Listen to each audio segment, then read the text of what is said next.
textos para vocês. O primeiro texto, ele está em Tiago, capítulo 1.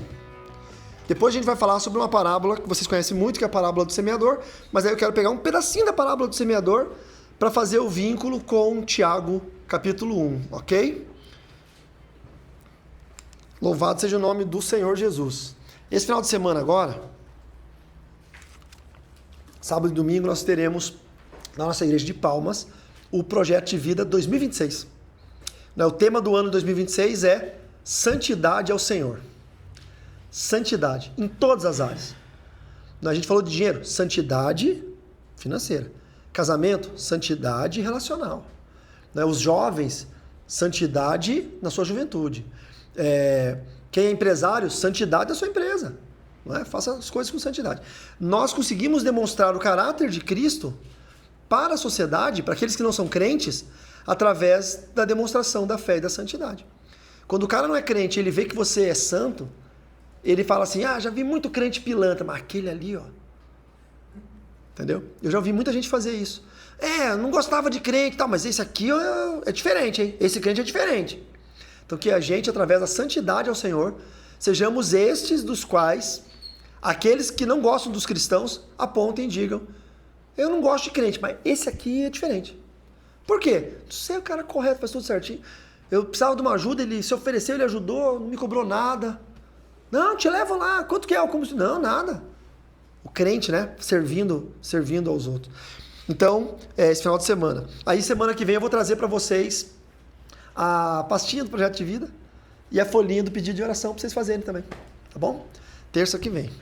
Vamos lá. Tiago 1, verso 2. O verso 1 tá fácil, né? O começo da carta. Tiago, servo de Deus e do Senhor Jesus Cristo, as 12 tribos que se encontram na diáspora. Diáspora é a dispersão, né? Houve a primeira grande diáspora que foi babilônica, quando o Império Babilônico invadiu Jerusalém, aí dispersou os judeus, os que não foram escravizados foram dispersados. A segunda grande diáspora foi na perseguição. Então, no primeiro século, quando houve a perseguição, que está descrito em Atos dos Apóstolos, capítulo 8, tá? A segunda diáspora. Aí teve várias outras ao longo da história da humanidade, mas aí a maior de todas que a gente pode contar é a diáspora que houve com o Holocausto, não é? Que os judeus foram dispersados pelo mundo pela perseguição dos nazistas. Então aqui Tiago está falando da segunda diáspora, que os judeus nem contam muito essa como uma segunda diáspora, mas é a segunda diáspora. Meus irmãos, verso 2, tenham por motivo de grande alegria o fato de passarem por várias provações. A gente estava falando um pouquinho antes, né? Motivo de grande alegria. O que os crentes fazem hoje na igreja? Pastor, ora por mim porque eu estou passando por uma provação. Se esse crente ler Tiago 1, verso 2, ele nem pede oração mais.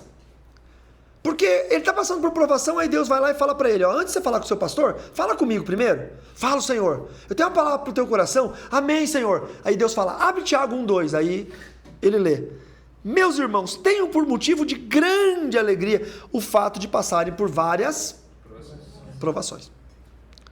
Sabendo que a provação da fé que vocês têm produz perseverança. Ora, a perseverança deve ter ação completa para que vocês sejam perfeitos e íntegros, sem que lhes falte nada. Se você der um pulinho no verso 12 diz assim, bem-aventurado é aquele que suporta com perseverança a provação.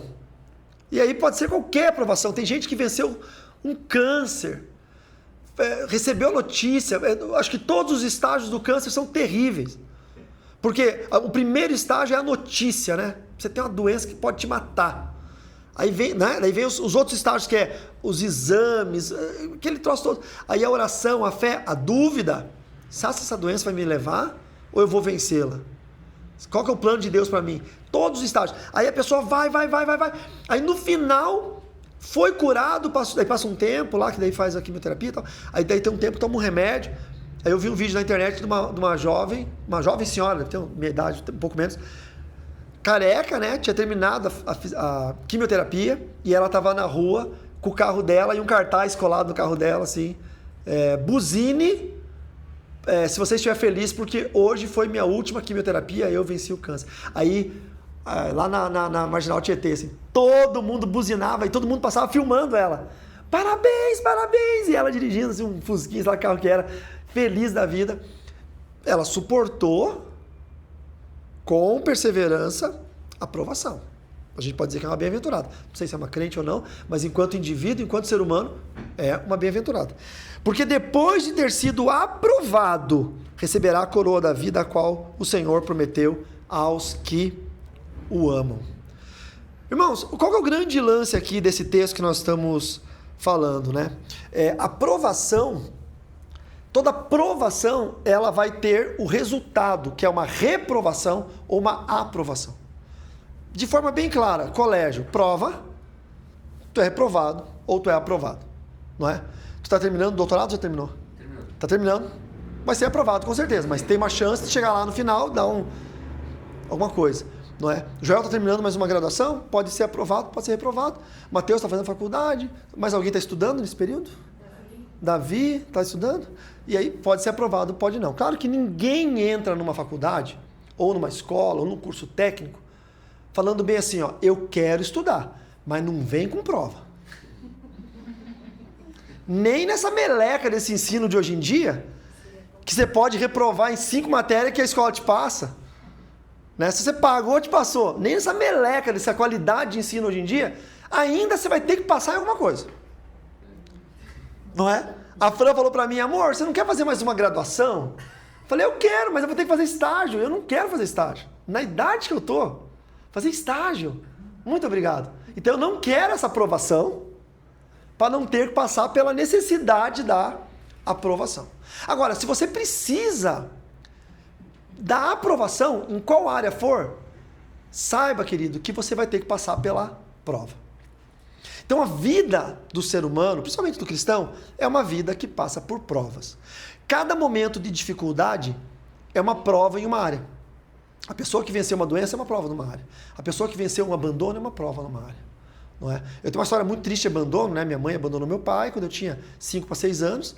Eu acordei de manhã, estava meu pai sentado na sala, com a luz desligada. Acho que o choque foi tão grande que ele não lembrou nem de desligar a luz.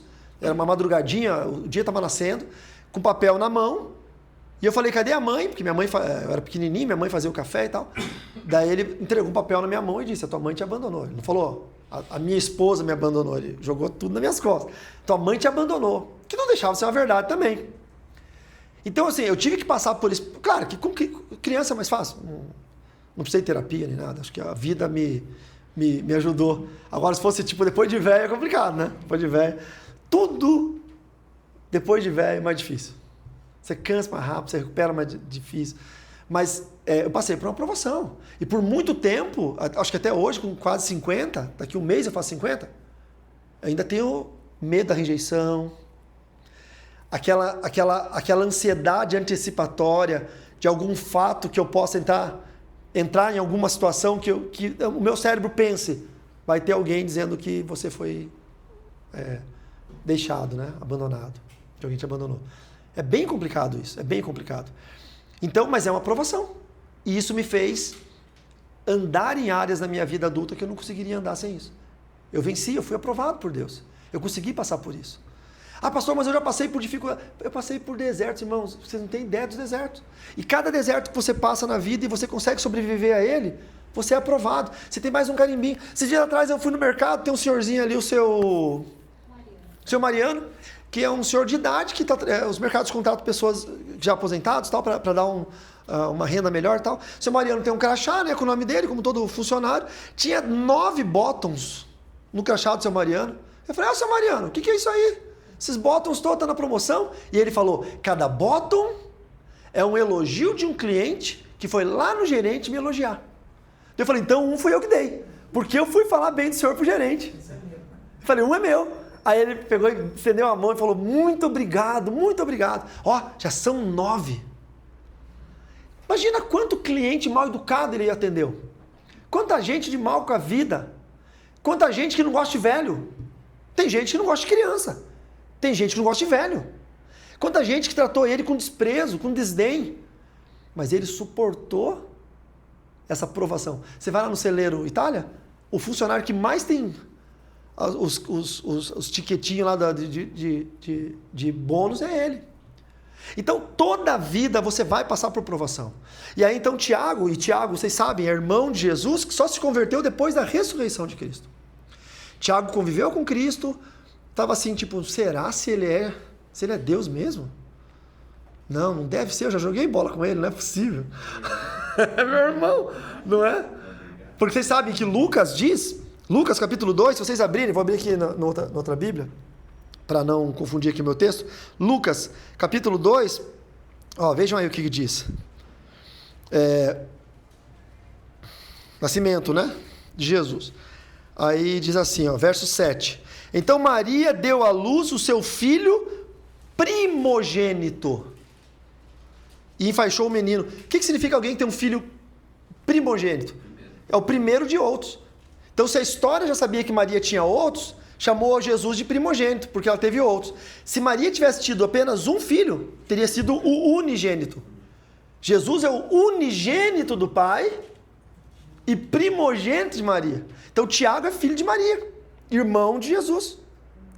Tá? E aí, então, ele se converteu depois da ressurreição de Cristo.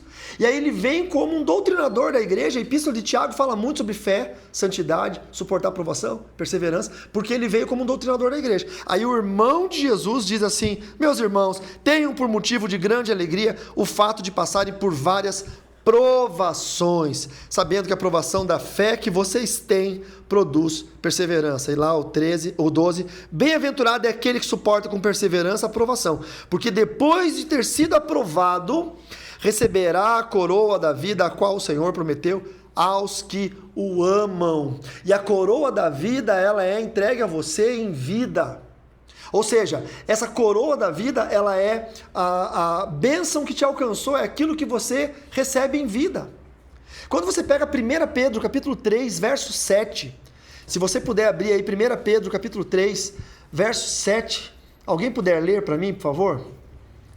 Quem tem uma voz bonita? Tio Ito, todo mundo, tio Ito. Não achei o Pedro. Tá lá perto do Apocalipse, lá no finalzinho.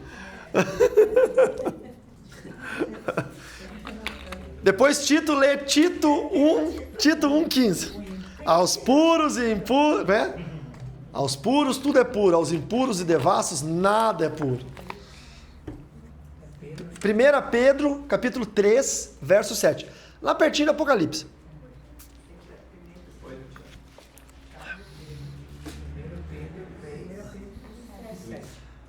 1 Pedro 3, 7. Não, você pode, mas só um pouquinho, que eu preciso fazer um negócio.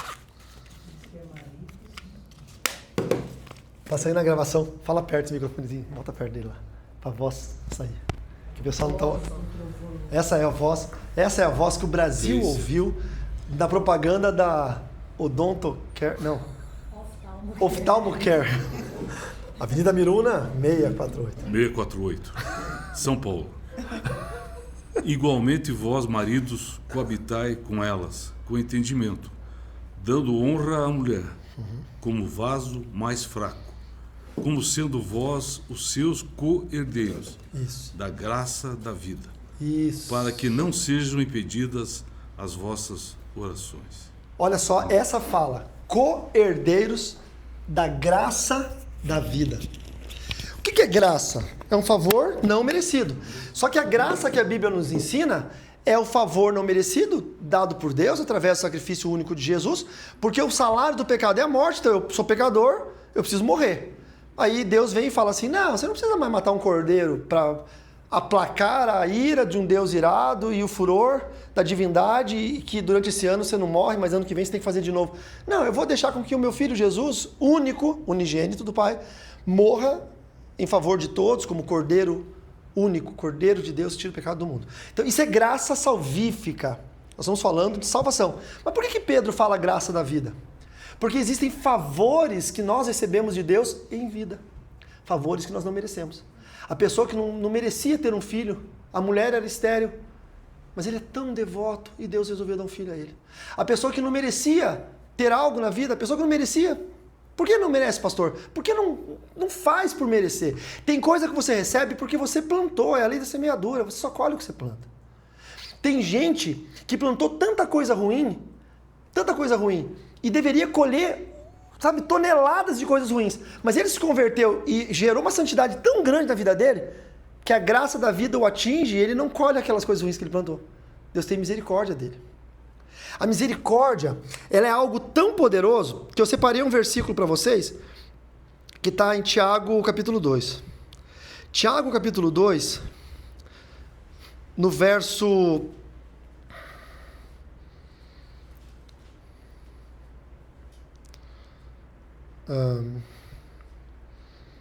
na verdade, irmãos, não, é no final do Tiago capítulo 1 mesmo. Tiago capítulo 1.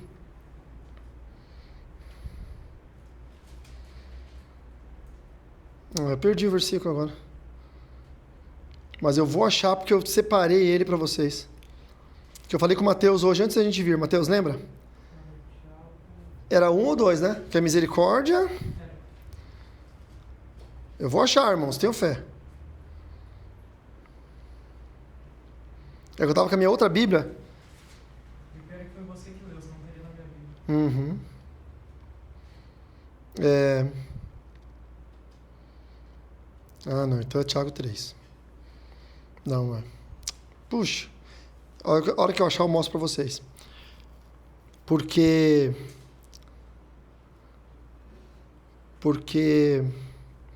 é muito, muito bom. Fala justamente sobre isso. Sobre a misericórdia. Aqui, ó, achei. Tiago 2:13. Porque o juízo é sem misericórdia para quem não usou de misericórdia. O juízo, a justiça de Deus, é sem misericórdia nenhuma sobre aquele que em vida não usou de misericórdia sobre outro. Mas a misericórdia triunfa sobre o juízo. Então, isso é a graça de vida. É um escape. Você merece ser punido. Você fez errado. Só que você buscou tanta graça de Deus e você foi tão vencedor e perseverou na provação, que Deus fala bem assim: a misericórdia triunfa sobre o juízo. Olha que versículo, Tiago 2:13. Porque o juízo é sem misericórdia sobre quem não usou de misericórdia, mas a misericórdia triunfa sobre o juízo. Amém? Bom, todos lembram da parábola do semeador, não é? A parábola do semeador, ela é bem simples. O semeador saiu a semear, e aí então ele foi semeando. E a palavra diz, isso lá em Lucas 8, no verso 5. Um semeador saiu a semear, e ao semear uma parte caiu à beira do caminho, foi pisada e as aves do céu comeram. A outra parte caiu sobre a pedra e, tendo crescido, secou por falta de umidade. Outra parte caiu no meio dos espinhos, e os espinhos cresceram com ela e a sufocaram. Outra, enfim, caiu em terra boa, cresceu e produziu a 100 por 1. Quem tem ouvidos, ouça. Quem tem ouvidos para ouvir, ouça. Aí, os discípulos vieram e pediram para ele a explicação da parábola. Aí tem uma coisa na explicação de Jesus que faz muito sentido para nós sobre o que Tiago ensinou. Jesus diz assim, no verso 11: este é o significado da parábola. A semente é a palavra de Deus. Os que estão à beira do caminho são os que a ouviram. Mas depois vem o diabo e tira-lhes a palavra do coração para não acontecer que, crendo, sejam salvos. Então a pessoa vai e ouve, por isso que o texto sagrado diz que ouvir é uma coisa, praticar é outra. E Tiago fala isso. Se você ouve a palavra e não pratica, você engana a si mesmo. É como se você olhasse para o seu reflexo no espelho. Você vê a sua imagem, depois você vira as costas e vai embora e você não lembra mais a imagem que você tem. Esse é o que ouve a palavra e não pratica. Então Tiago capítulo 1 e Tiago capítulo 2 estão falando sobre princípios que Cristo ensinou na parábola do semeador. E o verso 13, Jesus continuou dizendo: os que estão sobre a pedra são os que, ouvindo a palavra, recebem com alegria. É aquele que é um entusiasta, vai para o culto, fica feliz, diz glória a Deus, ele recebe com alegria. Estes não têm raiz. A gente confunde muito o crente verdadeiro pela expressão emocional dele na igreja. Nossa, aquele irmão levantando as mãos, aquele irmão batendo palma, aquele irmão chorando, aquele irmão dizendo aleluia. Esse é crente de verdade. Cuidado, irmão. Porque o que está em cima das pedras, ali na beira da estrada, ele recebe com alegria, mas ele não tem raiz. Creem apenas por algum tempo. E na hora da provação, se desviam. Quantos crentes nós conhecemos? Talvez nós já fomos assim. A gente ouviu a palavra, fomos entusiasmados, louvamos a Deus, cremos na pregação, até que a provação vem. Meu irmão, a palavra de Deus, ela precisa estar dentro de você, principalmente, prioritariamente, no momento de provação. Momento de provação. Eu sempre lembro daquele caso do rapaz que estava comprador de diamante na África. Aí um aviãozinho monomotor, piloto e ele. Ele com uma valise cheia de dólares. Então eles iam pousar, é tudo clandestino, né? Ia pousar numa pista clandestina, tinha o vendedor de diamante, que é clandestino também. Ele ia dar os dólares, comprar o diamante, o aviãozinho ia levantar voo, ia voltar para um aeroporto de uma cidade qualquer, lá na África, e ele ia pegar o voo dele para os Estados Unidos. Aí o avião caiu. O avião caiu e o piloto morreu. E ele ficou vivo, com uma valise com 5 milhões de dólares, sei lá quantos milhões tinha numa valise, no meio da África. Você entendeu? O que eu vou fazer com 5 milhões de dólares no meio da África? Eu quero pão, quero uma garrafa d'água. Aí de noite no deserto é muito frio. E aí ele começou a passar frio. Ah, e detalhe, tem outro detalhe. Ele não podia ficar perto do avião. Que é o certo, quando você cai... Tomara que nunca você precise dessa informação. Mas se porventura você cair de avião e você sobreviver, o certo é você ficar perto da aeronave, se ela não te oferecer risco. Por quê? Porque o resgate vai procurar onde o avião caiu. Tá aí Mas ele não podia ficar perto do avião. Por quê? Porque o avião é clandestino. Se a polícia chega lá, prende ele. E não deve ser uma boa ideia você ser um americano preso em solo africano. Aí ele andou no deserto. Para que lado? Sem localização, andou. Com a valise dos dólares na mão. Entendeu? Pegou alguma coisa que tinha ali e tal, a valise dos dólares foi, e passou um dia sem comer, sem beber nada, foi morrendo de frio. Chegou uma noite que ele estava morrendo de frio, aquelas areias, ele tentava se esquentar com a areia fria é pior que gelo. Aí ele teve uma brilhante ideia, ele pegou maços de dólar, torceu bem o dinheiro para ficar bem torcidinho e fez uma fogueirinha de notas de 100 dólares e com o isqueiro ele acendeu e ele se aqueceu. Foi uma fogueira de talvez $500 mil. Não é? A minha pergunta é, o que adianta dinheiro quando você está no deserto perdido? Você entendeu? É exatamente isso que eu falo. Tem coisa que você precisa ter no momento da provação. Tem coisa que você não precisa ter. Tem gente que pede tanta coisa para Deus. Senhor, me dá dinheiro. Senhor, me dá bens. Senhor, me dá... Ok. Deus te deu uma casa, Deus te deu um carro, Deus te deu um iate. E aí teu casamento está indo por água abaixo. Teu carro, teu iate, teu avião, tua casa, não vão fazer teu casamento ser fiel, não vão fazer tua mulher voltar a te amar, não vão fazer teu filho não usar droga, não vão fazer nada disso. Você gastou teu tempo todo na igreja pedindo coisas que no momento da provação não servem para nada. E você vai ser como aquele que estava em cima das pedras, creu na palavra, se alegrou no coração, mas quando veio a provação, se desviou. Então, voltando para o texto básico, é Tiago, alegrem-se, irmãos, quando vierem uma provação. Porque essa provação vai te treinar. Essa provação vai te fazer matador de gigante. Aquela frase que eu falei esses dias atrás, eu não sei se eu preguei aqui no projeto, mas por que Davi foi enfrentar Golias? Porque já tinha matado um urso e um leão. Quem já matou urso e leão na unha, gigante não é nada. Agora, quem nunca matou uma galinha, um gigante é uma montanha. Então é isso, esse é o grande lance. Quanto mais prova você passa, quanto mais dificuldade você tem na vida, os novos problemas, eles parecem nada. Parecem nada. Não é verdade? Agora, quando você é cheio de salto alto, cheio de não sei o quê, não é? Aí qualquer coisinha parece que é o fim. Glorifique a Deus pelas provações que vocês passam. Sobrevivam a elas, sejam aprovados por Deus e recebam a graça da vida, aquilo que só recebe quem passa pela provação. A coroa da vida. Só quem passou pela provação, venceu, vai receber. Tem coisa que você vai ter, que você não deveria ter, mas Deus vai te dar, porque você venceu. Amém? Que Deus te abençoe em nome de Jesus. Vamos orar? Vamos orar. Fique de pé, vamos orar. Ô, essa frase é boa, hein? Coloque no Orkut de vocês. Tem coisa que você vai ter, que você não deveria ter, que você nem merecia ter. Mas você vai ter porque você foi aprovado por Deus. Você venceu. Você passou pela aprovação, venceu. E aí a graça da vida te alcançou. É isso. É isso. Amém? Vamos orar. Deus, muito obrigado por essa palavra. Muito obrigado porque o Espírito Santo ministrou o meu coração, ministrou o nosso coração.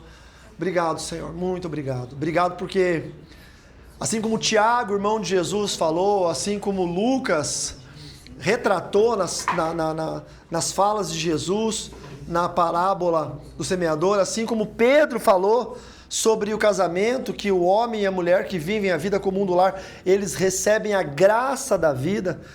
Esses textos correlatos, Senhor, nos mostram que o Senhor tem interesse em nos abençoar e que o Senhor tem interesse em que nós possamos perseverar, permanecer firmes, por mais difíceis que sejam as provações, permanecer firmes para a glória e honra do Teu nome. Nós te louvamos, Senhor, e pedimos que o Senhor nos lembre dessa palavra nos momentos de fraqueza e o Senhor nos ajude nos momentos de culto, de intimidade, de busca, que nós possamos pedir a Ti, Senhor, fortalecimento, para que, porventura, quando as provações vierem, nós tenhamos a palavra dentro de nós, estejamos com os pés sobre a rocha eterna, não à beira do caminho, não no meio das pedras, não no meio dos espinhos, mas que nós estejamos em terra boa e a palavra de Deus encontre um solo fértil no nosso coração, para que nós tenhamos condições de suportar todas as provações, vencer e avançar pelo poder do nome de Jesus. Abençoa nossa semana, abençoa nossas casas,